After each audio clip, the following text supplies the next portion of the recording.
Hello, everyone. I'm Andy Serwer, and welcome to a Yahoo Finance special, Climate Crisis. I'm joined now by Bill Gates, co-chair of the Bill and Melinda Gates Foundation, former CEO of Microsoft, and author of the new book, How to Avoid a Climate Disaster. Bill, welcome. Great to be with you. So I want to start off by asking you about the weather. And right now, the U.S. is experiencing a massive, highly unusual deep freeze. Is this due to climate change, do you think? Well, these events become more likely because of climate change, because the normal wind patterns are broken down. And so a cold front can go further south more often than we would expect.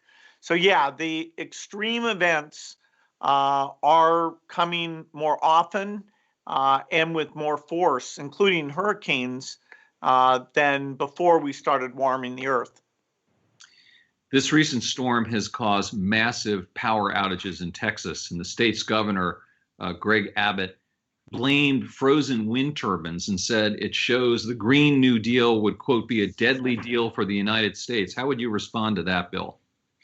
Well, in terms of the current situation, he's actually wrong. The wind turbines, you can make sure they can deal with the cold. It probably wasn't anticipated for the wind turbines that far south, but the ones up in Iowa and North Dakota do have the ability to not freeze up. Actually, the main capacity that's gone out in Texas is not the wind.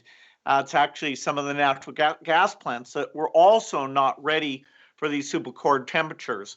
So even though, viewing this as an attack on renewable energy is, in this case, is wrong.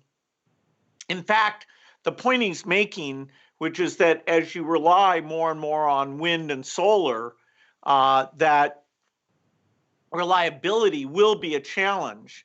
And you'll need three things to maintain reliability while driving renewables over 80%. One is more transmission. So we have an open source model. We're going to show that if Texas had slightly more in a connection, they wouldn't have had a problem. The second is energy storage. Still hard to store these amounts of energy. And finally, sources of energy that aren't weather dependent but are green, like nuclear. And so those three will be an important part of the zero emission electricity system.